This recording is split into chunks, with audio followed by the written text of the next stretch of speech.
మార్కెట్లోకి మంచిగా వెళ్ళింది అంటే ఒక బ్రాండ్ మన వుడ్వార్డ్స్ గ్రేప్ వాటర్ అనేది. ఇది ఎప్పటి నుంచో చిన్న కాలం నుంచి ఇక అది ప్రజల్లోకి వెళ్ళిపోయింది. ఇది కంపల్సరీ ఇది వాడాలి పుట్టిన ప్రతి పిల్లలకి పాల అరుగుదల కోసం, కడుపు నొప్పి కోసం అనేది. కాకపోతే అలోపతిగా ఒక ఇండియన్ పీడియాట్రిక్స్ వచ్చే వరకు, అలోపతి మెడికేషన్లో వచ్చే వరకు మేము సాధారణంగా ఎవరికి కూడా పిల్లల డాక్టర్లు ఎవరం కూడా వుడ్వార్డ్స్ని గ్రేప్ వాటర్ని యూజ్ చేయము అని మేము ఎవరిని ప్రిస్క్రైబ్ చేయము, ఎవరికి రికమెండ్ చేయము. అది ఏ విధమైన అంటే శాస్త్రీయత లేకుండా తయారు చేసింది అది.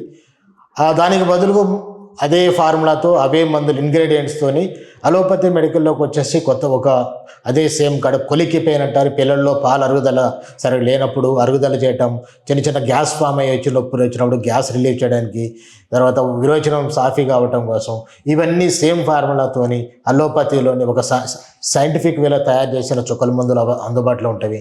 అవి పిల్లల వైద్యుల దగ్గరకు వస్తే మేము రాయడానికి ఉంటుంది. వుడ్వార్డ్స్ వాడాలా వద్దు అనేది ఇక సమాజంలో వాళ్ళు మనకున్న నాలెడ్జ్కి తగ్గట్టుగా మనం ఆలోచించుకొని శాస్త్రీయంగా వెళ్ళటం మంచిదని నా అభిప్రాయం. Thank you.